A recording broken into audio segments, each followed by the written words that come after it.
bilang citizen ng Pilipinas, may karapatan akong magsalita at magkomento sa lahat ng transaksyon ng government. At ito lamang ay para itama yung mga kahinaan ng gobyerno, para maging tama. Dapat ang gawin ng COMELEC ay makinig sila at tignan nila sa sarili nila kung anong mali at itama nila. Ngayon, ang hindi dapat nilang gawin ay patahimikin ang tao at abusuhin ang kanilang karapatan na magsalita laban sa ating gobyerno dahil fundamental right yan, freedom of speech. Kaka-celebrate lang natin ng EDSA Revolution. Yung gobyerno na pinapatahimik ang tao na nagsasabi ng katotohanan sa huli ay hindi nananalo. Hindi magiging maganda ang itsura nito sa COMELEC.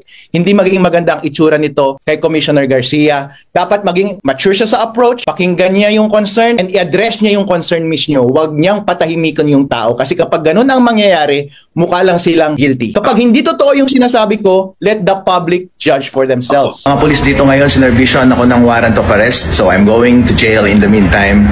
See you again, folks. See you soon. Meron po siyang mga pinalabas sa ating pong sa social media, sa Facebook, more particularly na mga video na sinasabi niya na kaya daw niyang manipulahin ang ating vote counting machines. Meron daw mga backroom program na kayang gawa ng paraan ang lahat ng ang eleksyon. Actual daw, kunwari, actual na minamaniobra niya ang halalan.